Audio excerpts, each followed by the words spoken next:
do you want your dog to do with Jay Schaefer is presented by Schaefer's IGA. So this is stay training.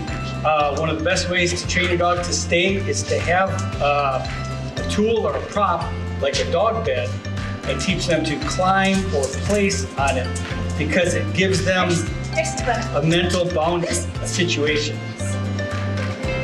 Stay.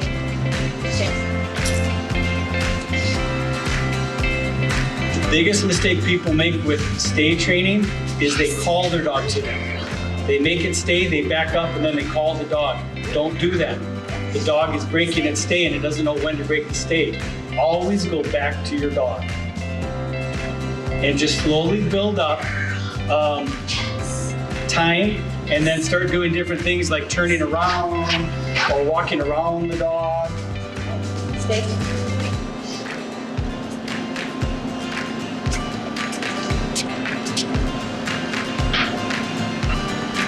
All these things are adding difficulty when you're teaching her. Again, ABCs, the antecedent is Angie told me to stay. The behavior is I'm gonna sit here, and the consequence is eventually I know I'm gonna get rewarded because I have in the past. That's the learning curve.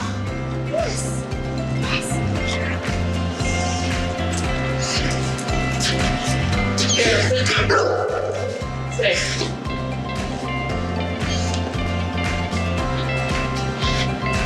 Okay.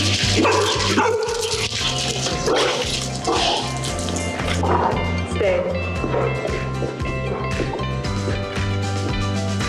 Okay. Good boy.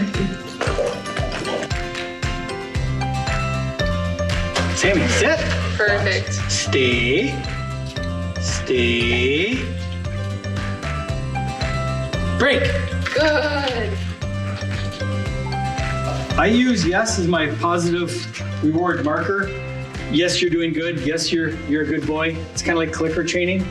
So Dee coached me to use a different word to tell him when it's okay to go through the door.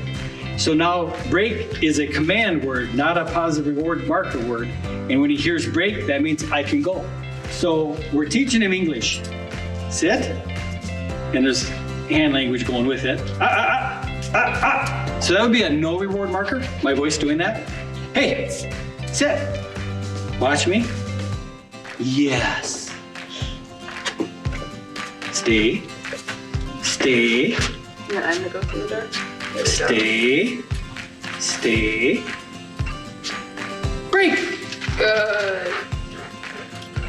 Essentially what you're doing is you're moving that antecedent to you instead of the door opening. So pay attention to you, have you be the trigger of his behavior instead of the door opening. And the consequence is he still gets to go out. And he gets a treat and he gets rewarded and he knows he's doing well.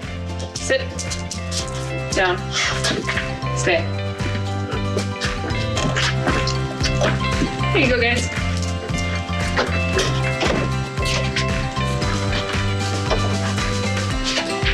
Good girl.